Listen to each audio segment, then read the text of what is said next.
ओम नमः शिवाय। श्री शिवाय नमस्तुभ्यं। यह शिवरात्रि माँ पार्वती और भगवान शंकर की विधिवत पूजा करने की वेला होती है। बहुत ही सुंदर समय होता है, बहुत ही सुंदर मुहूर्त होता है। शिवरात्रि पर काफी शुभ योग बन रहे हैं। ऐसे में शिवरात्रि के इस व्रत कथा का पाठ जरूर करना चाहिए या सुनना चाहिए। हिंदू पंचांग के अनुसार हर मास के कृष्ण पक्ष की चतुर्दशी तिथि में शिवरात्रि पड़ती है। ऐसे में हर साल कुल 12 शिवरात्रि पड़ती है, जिसमें हर का अपना एक अलग महत्व होता है। इस खास मौके पर भगवान शिव के साथ साथ माँ पार्वती की भी विधिवत पूजा की जाती है। मान्यता है कि आज पूजा करने के साथ इस व्रत कथा का पाठ भी जरूर करना चाहिए या सुनना चाहिए। इसके करने से भगवान भोलेनाथ प्रसन्न होते हैं और घर में सुख समृद्धि बढ़ती है। अब मैं आपको शिवरात्रि की कथा सुनाने जा रही हूँ। अपने दाहिने हाथ में फूल और अक्षत ले लें। कथा पूर्ण हो जाने पर वह अक्षत और फूल भगवान शिव को समर्पित कर दें। शिव पुराण के अनुसार एक समय में चित्रभानु नाम का एक शिकारी था। वह शिकार कर अपने घर चलाता था। शिकारी के ऊपर साहूकार का काफी कर्जा था। वह कर्ज नहीं चुका पा रहा था। इसी के चलते साहूकार ने उसे बंदी बना लिया था। एक दिन शिवरात्रि के दिन उसने दिन भर शिव का स्मरण किया और उपवास किया। ऐसे ही पूरा दिन गुजर गया। शाम को साहूकार ने चित्रभानु को एक दिन का समय दिया था कर्ज चुकाने के लिए और उसे छोड़ दिया। कर्ज चुकाने के लिए चित्रभानु पूरा दिन बिना कुछ खाए पिए जंगल में शिकार ढूंढने लगा। ऐसे ही शाम निकल गई और रात हो गई। इसके बाद वो रात बीतने के इंतजार में बेल के पेड़ पर चढ़ गया। इसी पेड़ के नीचे शिवलिंग था। बिना जाने शिकारी बेल पत्र तोड़कर नीचे की तरफ गिरा रहा था, जो कि संयोग बस शिवलिंग पर गिर रहे थे। इससे उसका व्रत पूरा हो गया। इसके बाद चित्रभानु को तालाब के किनारे एक गर्भिणी हिरणी दिखाई दी, जो पानी पीने के लिए आई थी। उसका शिकार करने के लिए उसने धनुष बाण निकाला था। उस हिरणी ने चित्रभानु को देख लिया। इस पर उसने शिकारी से कहा कि उसके प्रसव का समय है, तुम 2 जीव की हत्या करोगे, यह ठीक नहीं है।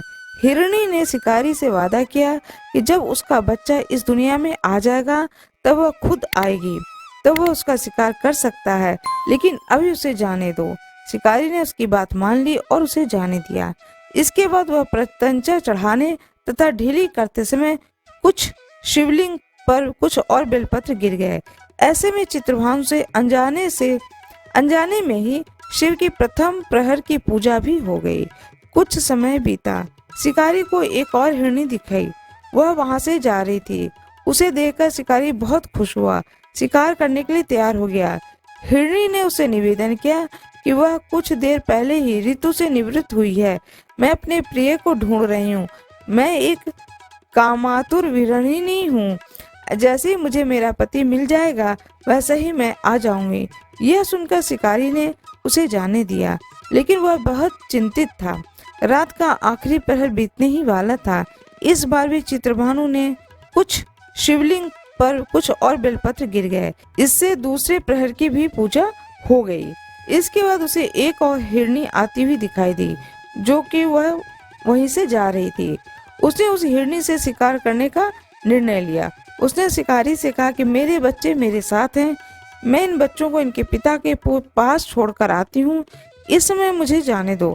शिकारी ने कहा कि वो इससे पहले भी 2 हिरणियों को छोड़कर देख चुका है, वह इस बार इस हिरणी को नहीं छोड़ेगा। इस पर हिरणी ने कहा कि वह उसका विश्वास करे, मैं लौटने की प्रतिज्ञा लेती हूँ। इन सब में शिकारी की शिवरात्रि की पूजा हो चुकी थी और सुबह हो चुकी थी। उपवास की पूजा भी हो गई थी। अब शिकारी को एक हिरण दिखा। उसने निश्चय किया कि वो उसका शिकार जरूर करेगा। चित्रभानु ने प्रत्यंचा चढ़ा ली। इस पर हिरण ने कहा कि अगर उससे पहले आई 3 हिरनियों और उनके बच्चों का शिकार उसने किया हो तो उसका भी शिकार कर ले, जिससे उसे उसके वियोग में दुखी न होना पड़े। लेकिन अगर उन्हें जीवन दान दिया है तो उसे भी छोड़ दें। जब वो उन सभी से मिल लेगा तो वो आ जाएगा। यह सुनकर शिकारी ने उस हिरण को रात भर का घटनाक्रम बताया। तब हिरण ने कहा कि वो तीनों हिरणी उनकी पत्नी है। हिरण ने शिकारी से कहा हिरण ने कहा कि जिस तरह से उसने विश्वास करके हिरणियों को जाने दिया, उसी तरह से उसे भी वह जाने दे। वह जल्द ही पूरे परिवार के साथ शिकारी के सामने हाजिर हो जाएगा। चित्रभानु ने उस पर भी विश्वास किया और उसे जाने दिया। उसका मन निर्मल हो चुका था, क्योंकि वो शिवरात्रि का व्रत पूरा कर चुका था। उसके अंदर की भक्ति की भावना आ चुकी थी। कुछ समय बाद वह हिरण अपने परिवार के साथ शिकारी के सामने हाजिर हो गया। उसकी सत्यता, सात्विकता एवं प्रेम भावना को देखकर शिकारी को बेहद आत्मग्लानि हुई। इस भाव में उसने जीवों को जीवन दान दे दिया। व्रत पूरा करने से चित्रभानु को मोक्ष मिल गया। उसकी मृत्यु के बाद उस शिकारी को शिवगण अपने साथ शिवलोक ले गए। हर हर महादेव। आपके हाथ में जो चावल और फूल है उसे भगवान शिवलिंग पर चढ़ा दें। भगवान शंकर की स्तुति करें।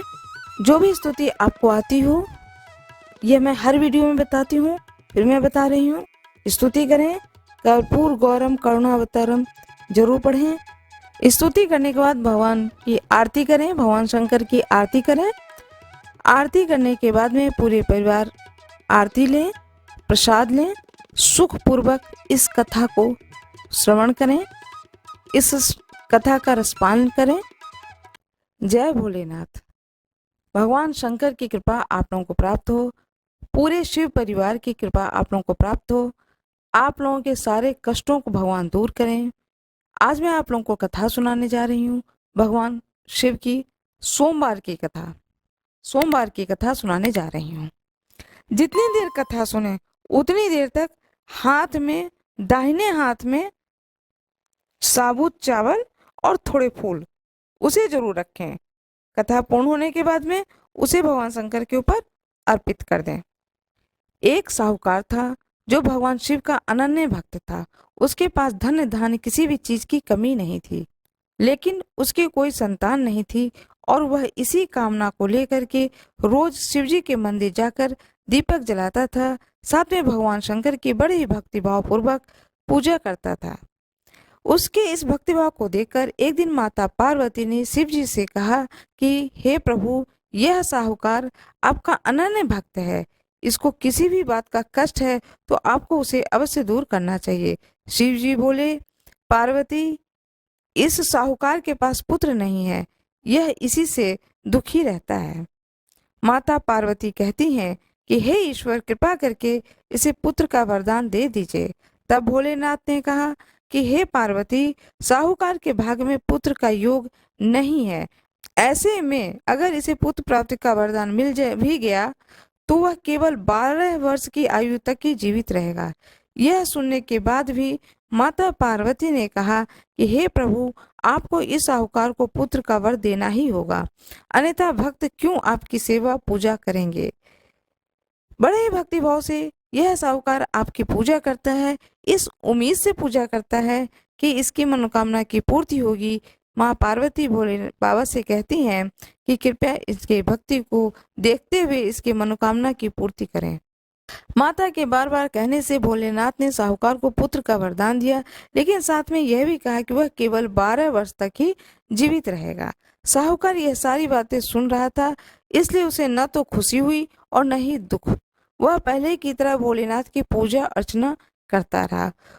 उधर सेठानी गर्भवती हुई और 9वें महीने में उसे सुंदर बालक की प्राप्ति हुई। परिवार में खूब हर्ष उल्लास मनाया गया, लेकिन साहूकार पहले की ही तरह रहा। उसे बालक की 12 वर्ष की आयु का जिक्र किसी से भी नहीं किया। जब बालक की आयु 11 वर्ष की हो गई तो एक दिन साहूकार की सेठानी ने बालक के विवाह के लिए कहा। तो साहूकार ने कहा कि वह अभी बालक को पढ़ने के लिए काशी भेजेगा। इसके बाद उसने बालक के मामा जी को बुलाया और कहा कि इसे काशी पढ़ने के लिए ले जाओ और रास्ते में जिस भी स्थान पर रुकना वहाँ यज्ञ करना, ब्राह्मणों को भोजन कराते हुए आगे बढ़ना। उन्होंने भी इसी तरह करते हुए जा रहे थे कि रास्ते में एक राजकुमारी का विवाह था। जिससे उसका विवाह होना था वह एक आंख से काना था। उसके पिता ने जब अति सुंदर साहूकार के बेटे को देखा तो उसके मन में आया कि क्यों न इसे ही घोड़ी पर बिठाकर शादी के सारे कार्य संपन्न करा लिए जाएं। तो उन्होंने मामा से बात की और कहा कि इसके बदले में वह धन देंगे। वह राजी हो गए। इसके बाद साहूकार का बेटा विवाह की वेदी पर बैठा और जब विवाह का कार्य संपन्न हो गए तो जाने से पहले उसने राजकुमारी को चुनरी के पल्ले पर लिख कर दिया कि तेरा विवाह तो मेरे साथ हुआ, लेकिन जिस राजकुमार के साथ भेजेंगे वह तो एक आंख का काना है। इसके बाद वह अपने मामा के साथ काशी के लिए चला गया। उधर जब राजकुमारी ने अपनी चुनरी पर यह लिखा हुआ पाया तो उसने राजकुमार के साथ जाने से मना कर दिया। तो राजा ने भी अपनी पुत्री को बारात के साथ विदा नहीं किया। बारात वापस लौट गई। उधर मामा और भांजे काशी पहुंच गए। एक दिन जब मामा ने यज्ञ रचा रखा था और भांजा बहुत देर तक बाहर नहीं आया तो मामा ने अंदर जाकर देखा तो भांजा के प्राण निकल चुके थे। वह बहुत परेशान हुए, लेकिन सोचा कि अभी रोना पीटना मचाया तो ब्राह्मण चले जाएंगे, यज्ञ का कार्य अधूरा रह जाएगा। जब यह यज्ञ संपन्न हुआ तो मामा ने रोना पीटना शुरू किया। उसी समय शिव पार्वती उधर से जा रहे थे। माता पार्वती ने शिव जी से पूछा, हे प्रभु, ये कौन रो रहा है? तभी पता चलता है कि यह तो भोलेनाथ के आशीर्वाद से जन्मा साहूकार का पुत्र है। तब माता पार्वती कहती हैं कि स्वामी, इसे जीवित कर दें, अन्यथा रोते रोते इसके माता पिता के प्राण निकल जाएंगे। तब भोलेनाथ ने कहा कि हे पार्वती, इसकी आयु तो इतनी ही थी, वह भोग चुका है। लेकिन माता के बार बार आग्रह करने पर भोलेनाथ ने उसे जीवित कर दिया और लड़का ओम नमः शिवाय करते हुए जी उठा। मामा भांजे दोनों ने ईश्वर को धन्यवाद दिया और अपनी नगरी की ओर लौटे। रास्ते में वही नगर पड़ा और राजकुमारी ने उन्हें पहचान लिया। तब राजा ने राजकुमारी को साहूकार के बेटे के साथ बहुत सारे धन धान्य के साथ विदा किया। उधर साहूकार और उसकी पत्नी घर के छत पर बैठे थे। उन्होंने यह प्रण कर रखा था कि यदि उनका पुत्र सकुशल न लौटा तो वह छत से कूदकर अपने प्राण त्याग देंगे। तभी लड़के के मामा ने आकर साहूकार के बेटे और बहू के आने का समाचार सुनाया, लेकिन वह नहीं माने। तो मामा ने शपथ पूर्वक कहा। तब तो दोनों का विश्वास हो गया और दोनों अपने बेटे बहू का स्वागत किए। उसी रात साहूकार को स्वप्न में शिव जी ने दर्शन दिया और कहा कि तुम्हारे पूजन से मैं प्रसन्न हुआ हूँ। इसी प्रकार जो भी व्यक्ति कथा को पढ़ेगा और सुनेगा उसके समस्त दुख दूर हो जाएंगे और मनोवांछित सभी कामनाओं की पूर्ति होगी। ओम नमः शिवाय। इस प्रकार से यह सोमवार की कथा की समाप्ति होती है। भगवान शिव की कथा पूर्ण हुई। अब भगवान शंकर की स्तुति करें। जो भी स्तुति आपको आती हो वह स्तुति करें। नमामि स्मीशान, लिंगा अष्टकम, जो भी स्तुति आती है उस स्तुति का पाठ करें। कर्पूर गौरम करुणावतारम, यह स्तुति करें। इसके बाद भगवान शंकर के पूर्ण मनोभाव से ध्यान लगा करके बड़े भावपूर्ण तरीके से आरती करें। गणेश जी की पहले आरती करें, फिर भगवान शंकर की आरती करें, माता पार्वती को आरती करें, पूरे शिव परिवार की आरती करें।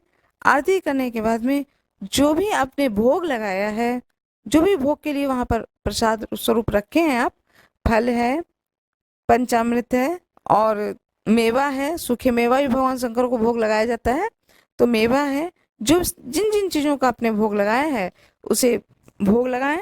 भोग लगाने के बाद में आरती पूरे परिवार को दें। पूरे परिवार भावपूर्ण तरीके से आरती लें। भगवान शंकर का जो प्रसाद है उसे पूरे परिवार को दें और स्वयं भी ग्रहण करें। जो व्रती है वह स्वयं भी ग्रहण करें। इस तरह से करने से भगवान शंकर का जो ये कथा है इसको सुनने का पूर्ण फल प्राप्त होता है।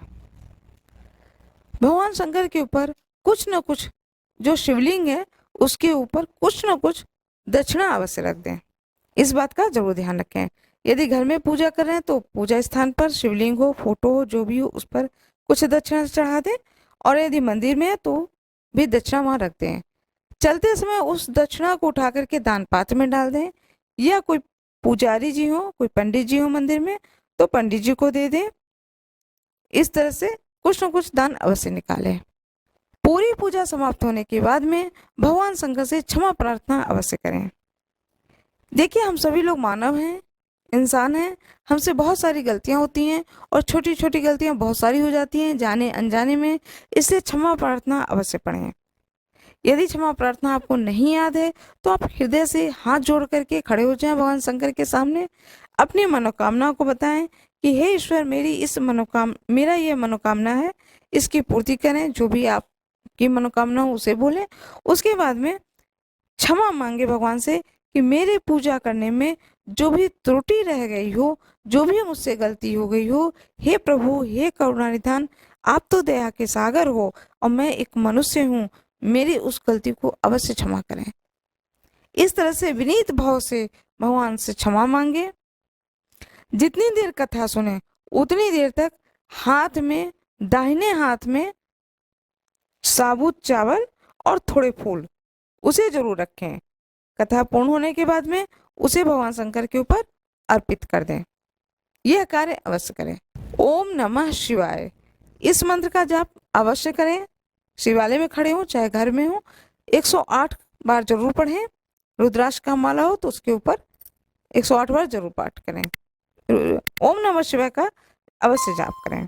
मेरा ये वीडियो अच्छा लगा हो तो कमेंट बॉक्स में जरूर बताएं, ओम नमः शिवाय लिखें, मेरे वीडियो को लाइक करें। अब मैं शिव चालीसा पढ़ रही हूँ। जय गणेश गिरिजा सुमन, मंगल मूल सुजान, कहत अयोध्या दास तुम, देव अभय वरदान। जय गिरिजापति दीन दयाला, सदा करत संतन प्रतिपाला।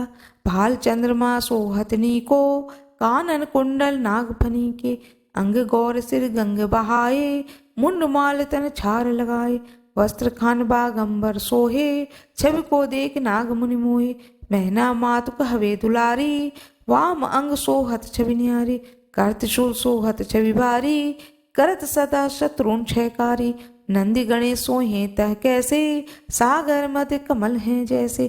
कार्तिक श्याम और गण राऊं, या छवि को कहीं जात न काऊं। देवन जमहि जाय पुकारा, तमें दुख प्रभु आप निवारा। क्या उपद्रव तारक भारी, देवन सब मिली तुम्हें जुहारी। तुरत शरानन आप पठायऊं, लव निमेश में मारे गिरायूं। आप जलंधर असुर संगारा, श्रेयस तुम्हार विदित संसारा। त्रिपुरासुर सन युद्ध मचाई, तभी कृपा करी लीन बचाई। किया तपहि भागीरथ भारी, पूरब प्रतिज्ञा तासु पुरारी। दाहिन मह तुम कोई नाही, सेवक स्तुति करत सदाही।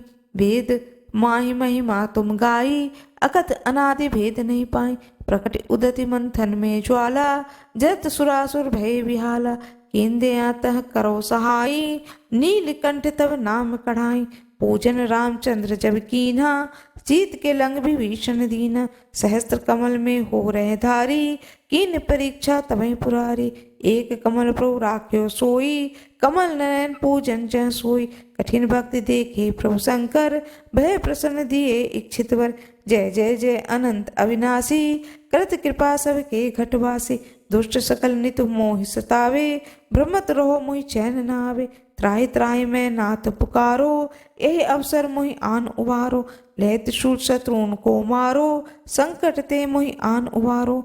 मात पिता भ्राता सब होई, संकट में पूछत नहीं कोई। स्वामी एक है आस तुम्हारी, आय हरऊ मम संकट भारी। धन निर्धन को दे सदा ही, जो कोई साचे सो फल पाई।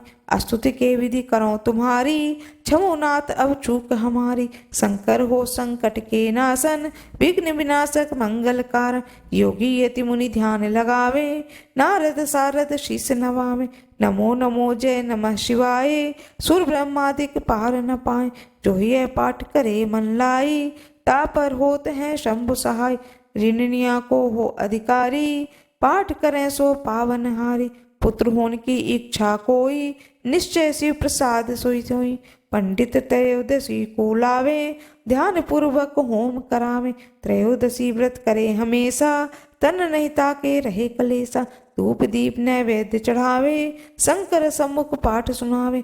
जन्म जन्म के पाप नसावे, अंत धाम शिवपुर में पावे। कहत अयोध्या दास तुम्हारी, जानी सकल दुखों हरऊं हमारी। नित नेम उठि प्रातः ही, पाठ करो 40, तुम मेरी मनोकामना पूर्ण करो जगदीश। मंग सिर छठी हेमंत ऋतु संबत 64 जान, स्तुति 40 से वही पूर्ण कीन कल्याण। भगवान शंकर की जय हो, माता पार्वती की जय हो, भगवान गणेश की जय हो। भगवान शंकर की आरती करें प्रेम पूर्वक।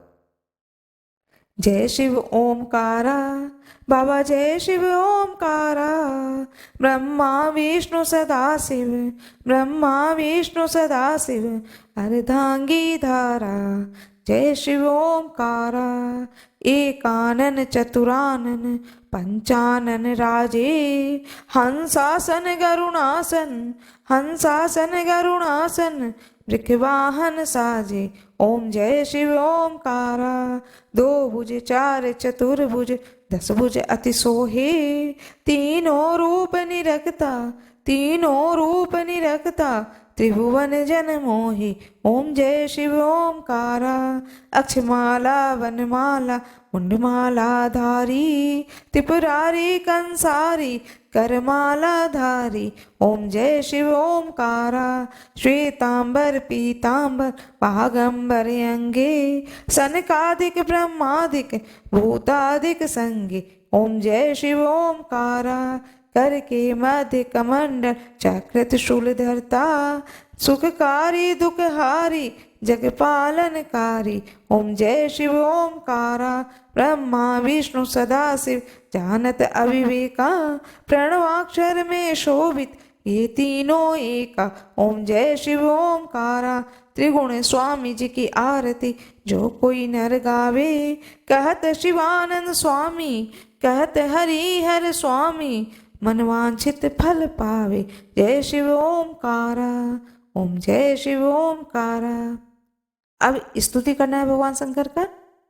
कर्पूर गौरम करुणावतारम, संसार सारम भुजगेंद्र हारम, सदा वसंतम हृदयारविंदे, भवम भवानी सहितं नमामि।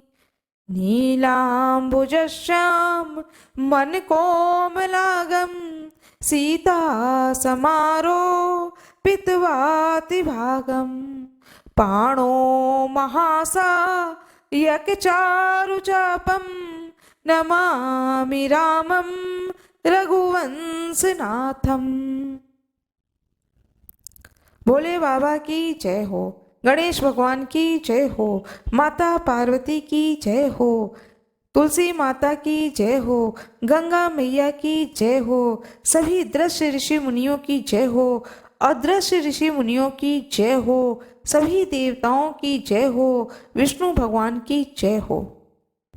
अगर कोई आपकी मनोकामना पूरी ना हो रही हो या फिर तमाम प्रयासों के बावजूद आपको कैरियर में सफलता ना मिल रही हो या व्यक्तिगत जीवन में परेशानियां चल रही हो, कोई भी दिक्कत हो, तो अब की बार सोमवार का व्रत करके यहाँ बताई गई व्रत कथा का श्रवण अवश्य करें। मान्यता यह है कि सोमवार के दिन अगर व्रत रखकर इस कथा का श्रवण किया जाए तो जातकों की मनचाही मुराद पूरी हो जाती है। मेरा यह वीडियो कैसा लगा, लाइक करें, शेयर करें, सब्सक्राइब करें। जो भी नए हो मेरे इस वीडियो पे वो मेरे वीडियो को लाइक जरूर कर दें। लाइक करना, शेयर करना न भूलें। कमेंट बॉक्स में हर हर महादेव अवश्य लिख दें। आज मैं एक बात आप लोगों से कहना चाहती हूँ, जिस किसी भी व्यक्ति को अपने जन्म पत्री से संबंधित किसी भी तरह की कोई भी समस्या, मन में शंका हो कि मैं अपनी कुंडली दिखा लूं, किसी को अपनी जन्म कुंडली दिखवा लूं, तो आप मेरे इस कमेंट बॉक्स में अपनी डेट, टाइम, डे सब कुछ डाल दें। साथ में आप अपना मोबाइल नंबर डाल दें। वैसे इसमें व्हाट्सएप नंबर भी रहता है, आप चाहें तो व्हाट्सएप पे भेज दें। फ्री ऑफ कॉस्ट मैं जन्म पत्री देखने के एक भी पैसे नहीं लूँगी। आप कांटेक्ट करें मुझसे। जो भी आपकी समस्या होगी उस समस्या का निदान बताने की मैं पूरी कोशिश करूंगी, जिससे कि आपकी समस्याओं का समाधान आपको मिल सके। आपकी जन्म पत्री को देख करके जहाँ कहीं भी आप रह रहे हो, आपकी पत्री के अनुसार, जरूरत के अनुसार आपको कौन सा नग पहनना चाहिए, किस मंत्र का जाप करना चाहिए, किस देवी देवता की आराधना करनी चाहिए, किस समस्या से आप ग्रसित हैं। बहुत सारी चीज़ें छोटी छोटी होती हैं, बहुत छोटी छोटी चीज़ें होती हैं जिनकी जानकारी कई बार होते हुए भी भूल जाता है व्यक्ति, तो वह सारी जानकारी मैं आपको दे सकती हूँ। जो कोई भी मेरे इस चैनल पर नए आए हों वह चैनल को सब्सक्राइब करें। मैंने एक वीडियो डाला है प्रदोष व्रत कथा, श्रावण व्रत कथा, उसको भी सुने। मेरा ये वीडियो यदि आप लोगों को पसंद आया हो तो कृपया वीडियो को लाइक ज़रूर करिएगा, चैनल को सब्सक्राइब करिएगा, बेल आइकन बगल ही में है दबा दीजिएगा। धन्यवाद।